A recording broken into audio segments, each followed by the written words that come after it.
day I walked into Mercy General's Level 1 trauma bay for the first time as an attending, I wasn't thinking about anything except the patient on the table. I wasn't thinking about the 2 years I'd spent finishing my residency at a regional hospital in Ohio while everyone else from my medical school class landed spots at the big academic centers. I wasn't thinking about the student loan balance that had just crossed $340,000. I wasn't thinking about my mother, who had worked double shifts at a diner in Baton Rouge for 15 years so I could go to college, and who had cried on the phone when I told her I'd gotten the attending position. I was thinking about the man bleeding out in front of me. The surgery took 4 hours and 11 minutes. The patient survived. I remember walking out of that OR, peeling off my gloves, and feeling for about 30 seconds like I was exactly where I was supposed to be. Then Dr. Whitfield walked past me in the hallway without making eye contact and said over his shoulder to the resident behind him, "Run the post-op bloods and have the results on my desk, not hers." I stood there holding my used gloves and I thought, okay, so that's how it's going to be. His name was Dr. Elliot Whitfield, Chief of Emergency Surgery at Mercy General, 47 years old, third-generation physician, undergraduate at Princeton, medical school at Johns Hopkins, the kind of man whose confidence had never once been interrupted by self-doubt. He had sandy hair going gray at the temples, and he wore it like a credential. I had heard his name before I ever met him. One of the senior residents during my interview had pulled me aside and said, quietly, "Whitfield runs that department. Not the chief of medicine. Not the board. Him." Just so you know, I'd nodded and filed it away. What I hadn't filed away, because no one had told me, was that 3 years before I arrived at Mercy General, Whitfield had put forward a candidate for the attending position I'd just been hired into, his own fellow. A man named Dr. Preston Cole, who had trained under him for 2 years and who Whitfield had apparently already promised the job. The board had overruled him. They'd gone with me instead. I found this out from our department coordinator, Rhonda, about 6 weeks into the job. She told me while we were both waiting for the coffee machine in the break room, in the casual way people tell you things they assume you already know. Yeah, Cole ended up at St. Francis. Whitfield was furious about the whole thing. Said the board went outside the department without consulting him. She shrugged. Anyway, how do you take your coffee? I drove home that night and sat in my car in the parking garage of my apartment building for a long time. Everything that had happened in those 6 weeks rearranged itself in my mind. The way Whitfield never addressed me directly in trauma rounds. The way he'd assigned me the administrative cases, the follow-ups, the routine procedures, while he and the 2 other male attendings divided the complex surgeries among themselves. The way he'd once looked at a nurse across the room and said, "Loud enough for me to hear? Get me someone with experience on this." I was 32 years old. I had graduated second in my class. I had done my residency under Dr. Doe. Yvonne Park, who was one of the best trauma surgeons in the Midwest and who had written in my recommendation letter without exaggeration that I was the most technically gifted resident she had trained in 20 years. Whitfield had never read that letter. Or maybe he had, and it hadn't mattered. The thing about working in a system that's designed to make you doubt yourself is that it works. That's the part no one tells you when you're in medical school, staying up until 2 a.m. studying pharmacology, believing that competence is the currency that matters. They don't tell you that competence is necessary but not sufficient. They don't tell you that sometimes the obstacle isn't your ability, it's one person with institutional power who has decided, for reasons that have nothing to do with you, that you don't belong. I started keeping notes. Not a formal record, just a running document on my laptop, time-stamped, factual. The date I'd been removed from a complex appendectomy and replaced with a third-year resident. The time Whitfield had presented a case at Grand Rounds that I had diagnosed and managed, without mentioning my name. The email he'd sent to the department listing key contributors to Q3 outcomes that included every physician on staff except me. I wasn't building a legal case. I wasn't sure what I was doing. I think I was just trying to keep myself anchored to reality, because the alternative, absorbing his version of events, in which I was simply not good enough, was a version I couldn't afford to believe. My mother called every Sunday. "How's it going, baby?" And I would say, "Fine, Mama." It's fine. because I was not going to tell her that the jock she had worked double shifts to help me reach was being slowly, methodically stripped of its meaning by a man who had decided I was an inconvenience. 8 months in, a case came through that changed everything. It was a Tuesday night in November. I was on call when the ambulance brought in a 38-year-old woman. I'll call her my patient, because that's what she was, with a gunshot wound to the abdomen. The ER attending had already assessed single entry wound, hemodynamically unstable, imaging showed hepatic involvement. She needed surgery immediately. Whitfield was listed as the on-call attending that night. He was in the building. I'd seen him in the hallway an hour earlier. The charge nurse paged him. He didn't respond for 11 minutes. In trauma surgery, 11 minutes is not a small thing. I scrubbed in. I didn't wait. I told the OR team to prep. I told the anesthesiologist we were going, and I went in.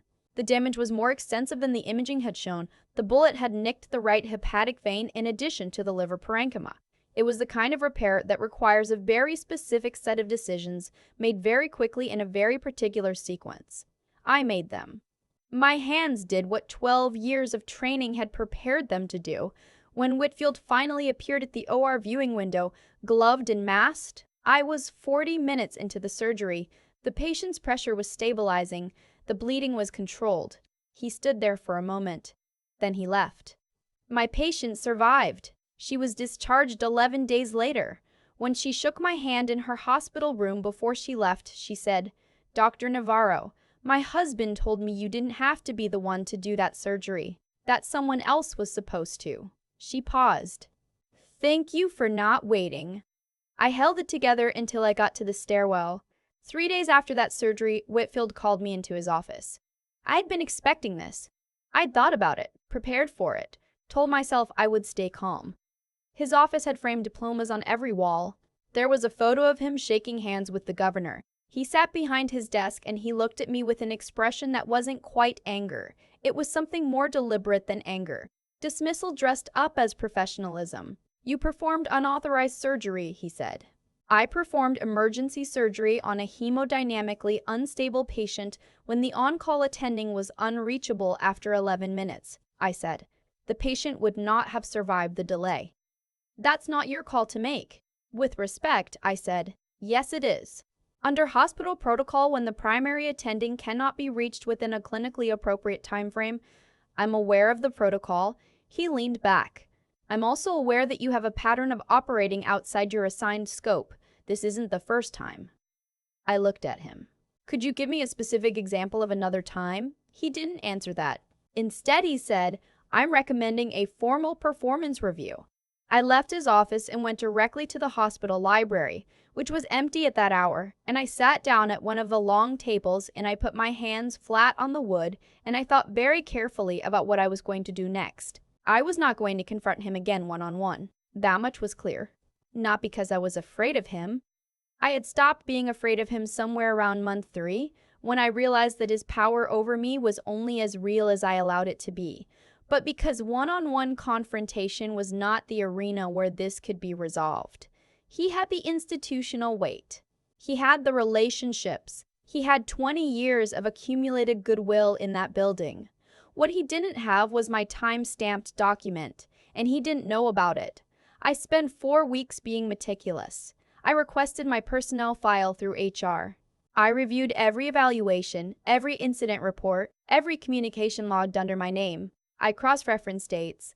I pulled the OR scheduling records, which are technically accessible to all attending physicians, and I built a timeline showing the pattern of case assignments. Complex surgeries, not me. Routine procedures, me. High-visibility cases, not me. The Tuesday night hepatic repair, me only because there was no one else available quickly enough, and even then I was being disciplined for it.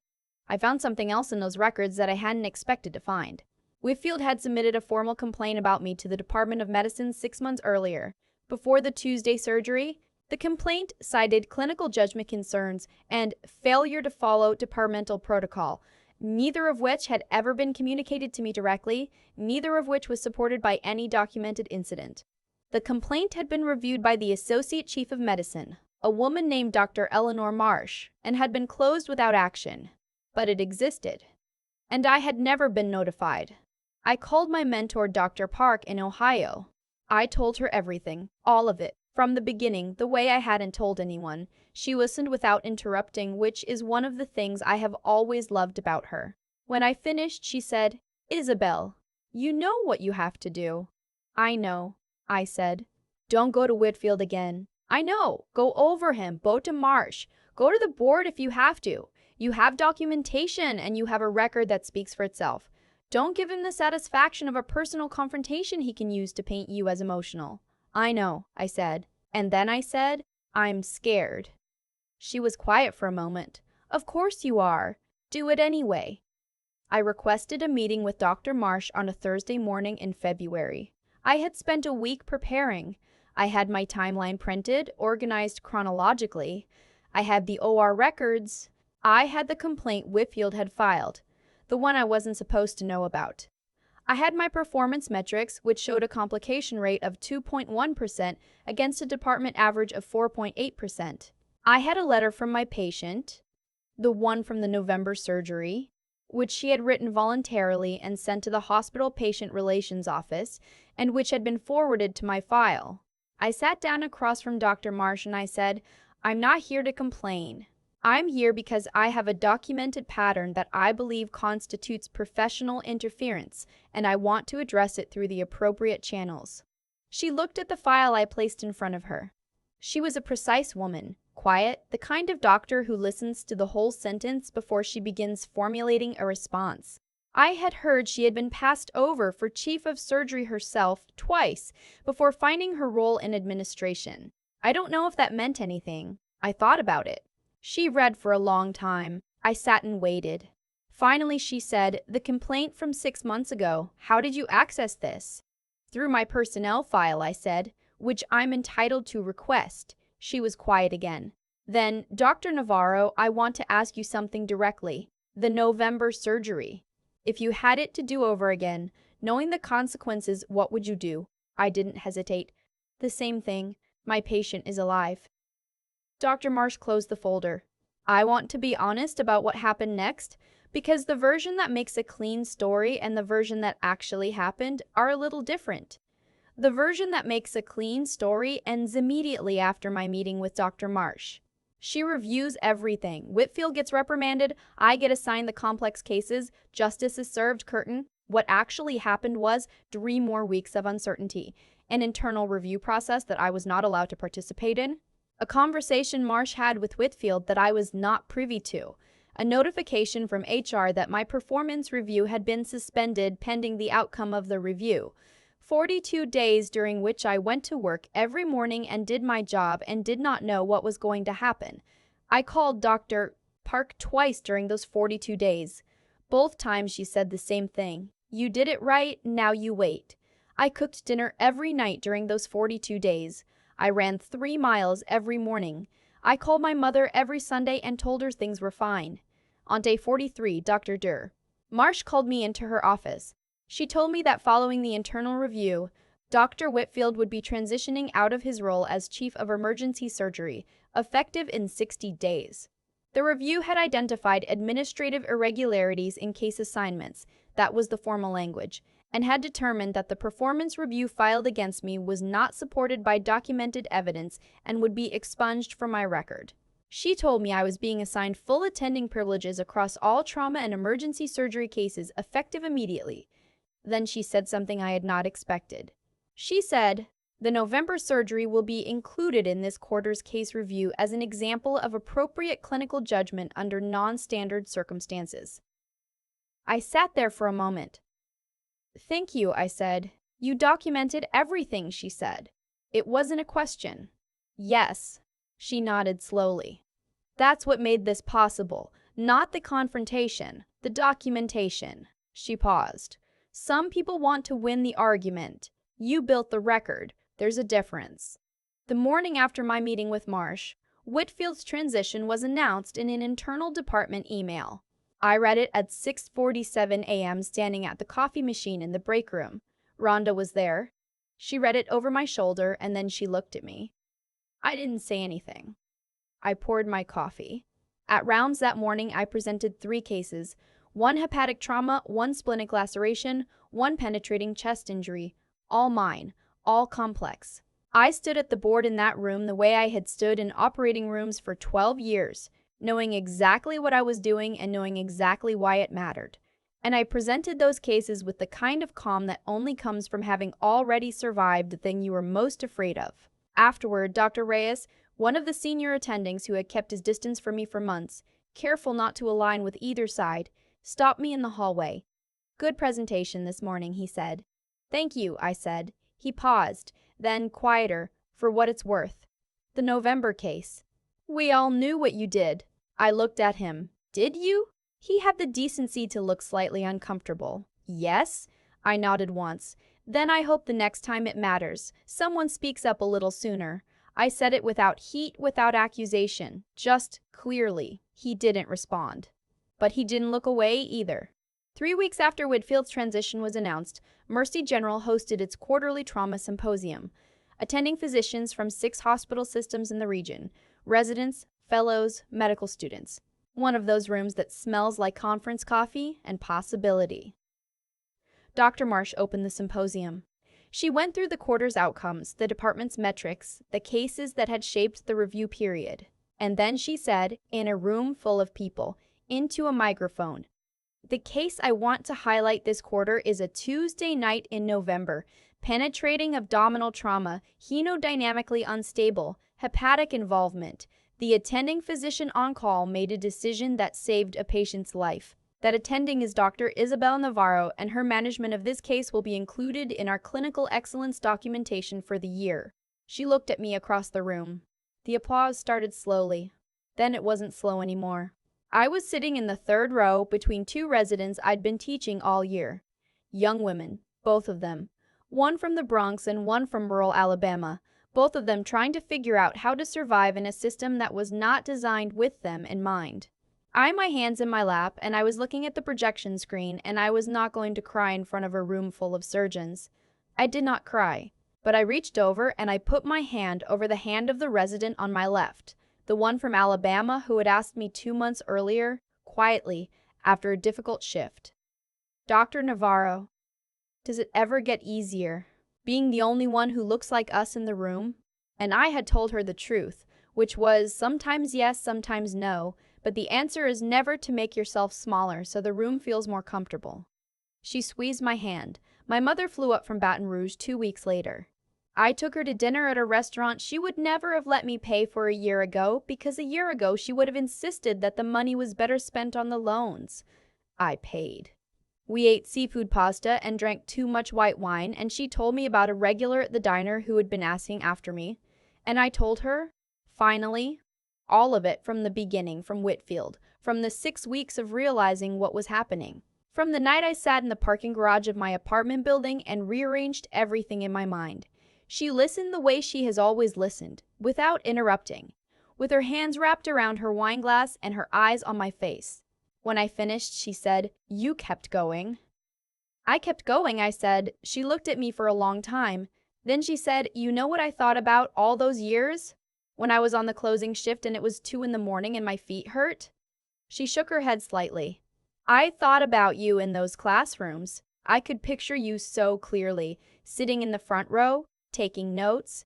I never once doubted you were going to get there. I just didn't know how hard they were going to make it." We sat there for a moment with that between us. "Mama," I said. "I know," she said. "I know. I still work at Mercy General. I am still 32 years old, which means I have, by most reckonings, a long career ahead of me. My loan balance has not changed significantly. The coffee machine in the break room still makes mediocre coffee, and Rhonda still appears at my elbow when anything interesting is happening. But something else is true now, too. Every Wednesday morning, I run a teaching session with the trauma residents. I covered technique. Yes, the mechanics of repair, the decision trees, the clinical judgment calls that don't come with clear right answers. But I also cover other things. I tell them to keep records. I tell them that documentation is not paranoia, it is protection. I tell them that the appropriate channel exists for a reason, and that using it is not weakness, it is strategy. I tell them that there will be days when the system seems designed to make them feel like they don't belong, and that feeling is not data. It is a test, and the correct response to a test is not to leave the room. One of the residents, the one from the Bronx, asked me last month what I would have done if the review had gone the other way, if Marsh had sided with Whitfield. I thought about it, really thought about it. I would have filed with the state medical board, I said. And if that didn't work, I would have found the next thing, and the thing after that. Because the alternative was accepting a story about myself that wasn't true, and I'm not able to do that. She looked at me for a moment. Were you scared? Every single day, I said. That's not the part that matters. She nodded, wrote something in her notebook.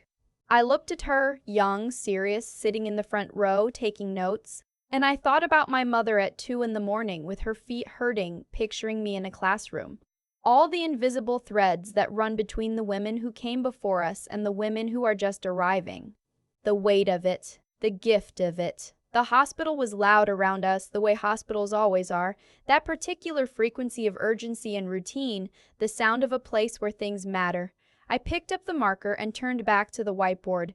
Okay, I said. Next case. I've thought a lot about what Whitfield actually cost me. Not the cases I wasn't assigned, not the credit I didn't receive. Those things stung, but they healed. What I keep coming back to is the months I spent doubting the version of myself that I had worked for 12 years to build. That's the real cost of that kind of treatment, not the career damage, the interior damage, the quiet, persistent voice that starts asking whether maybe they're right. I wasn't immune to it. I want to be honest about that. There were nights during those 8 months when I drove home from a shift and sat in my car and ran through the same questions on a loop. Am I reading this wrong? Am I being too sensitive? Is he seeing something in my work that I can't see myself? That's what sustained, deliberate undermining does.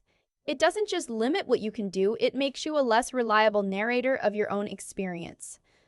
The thing that pulled me back every time was the record, not the emotional argument. Not my certainty about my own worth, because certainty isn't always available when you need it. The record. The dates, the case numbers, the timestamps. The pattern laid out in plain language that I could return to when my own perception felt unsteady. That document was the most important thing I built during those 8 months, and I built it not because I was strategic, but because I needed something outside my own head to tell me that what I was experiencing was real. What I learned, and I mean learned in the bone-deep way, not the intellectual way, is that integrity without evidence is just a feeling. A feeling is something someone can dismiss. Evidence is something they have to answer for. Whitfield could dismiss my feelings about the case assignments. He could not dismiss the OR scheduling records showing a 14-month pattern. He could not dismiss my complication rate against the department average. He could not dismiss a letter written by a patient whose hand I held after surgery. That's not strategy.